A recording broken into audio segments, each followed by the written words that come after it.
Hello viewers, welcome to my channel.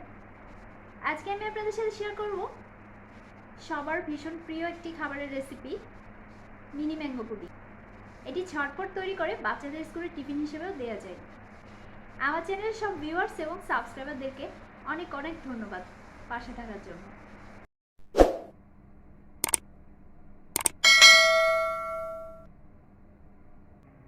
Mini mango pudding তৈরি করার জন্য আমি একটি আমের এক ফালি কেটে নিয়েছি।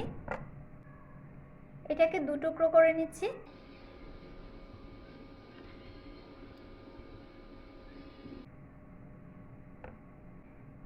এবার আমি আমের টুকরো দুটি খোসা ছাড়িয়ে নিচ্ছি।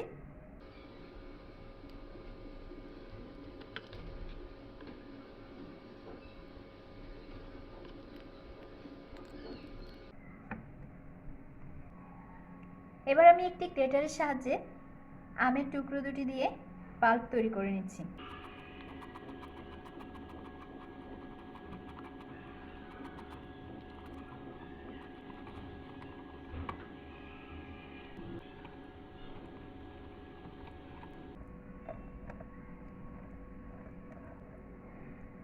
যেহেতু আমি আমের পুডিং তৈরি করব, তাই আমি আমের এই আঁশগুলো দিব না, এগুলো ফেলে দিতে হবে। আমের পাল্পটি তৈরি হয়ে গেছে।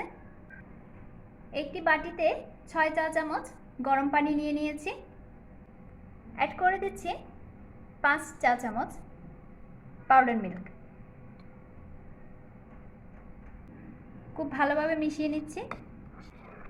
এমনভাবে মিশিয়ে নিতে হবে যাতে কোনো লাম্প না থাকে।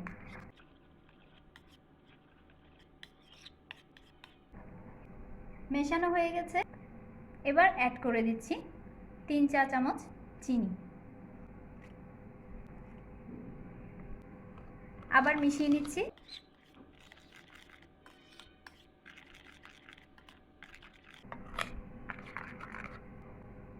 চিনির একটু দানা থেকে গেলে কোনো সমস্যা নেই, কারণ পুডিংটা যখন গরমে দিব তখন এমনিতেই চিনিটা গলে যাবে। এবার একটি ডিম ভেঙে দিচ্ছি।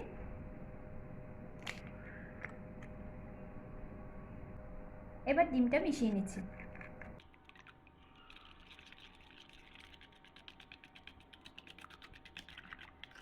ডিমটা খুব ভালোভাবে মিশিয়ে নিয়েছি।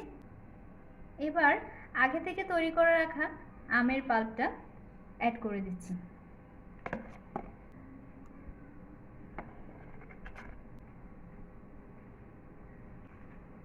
মিশিয়ে নিচ্ছি।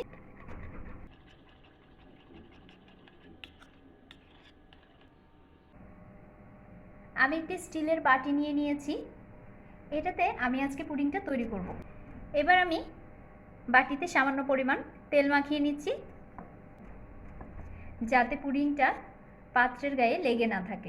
এবার আমি মিশ্রণটা খুব ভালোভাবে নেড়েচেড়ে মিশিয়ে পাত্রে নিয়ে নিচ্ছি।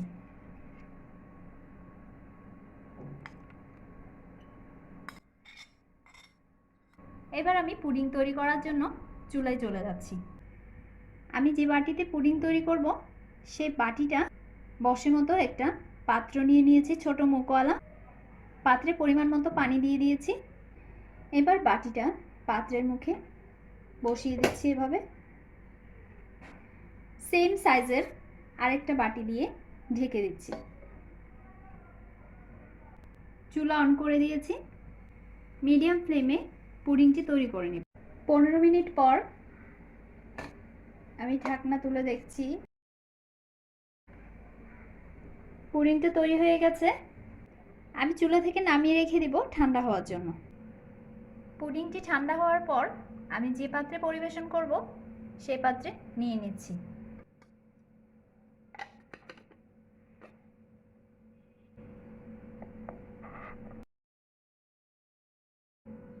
এবার আমি পুডিংটি পরিবেশনের জন্য তৈরি করে নিয়েছি। তৈরি হয়ে গেল বাচ্চাদের ভীষণ পছন্দের একটি খাবার, মিনি ম্যাঙ্গো পুডিং। এটি খেতে যেমন সুস্বাদু, তেমনি ঝটপট তৈরিও করা যায়। রেসিপিটি যদি আপনাদের ভালো লেগে থাকে তাহলে ভিডিওটি লাইক এবং শেয়ার করুন, আর সেই সাথে আমার চ্যানেলটি এক্ষুনি সাবস্ক্রাইব করে নিন। পাশে থাকা বেল আইকনটি ক্লিক করে দিন যাতে দারুণ সব রেসিপির নোটিফিকেশন পেয়ে যান। ধন্যবাদ সবাইকে।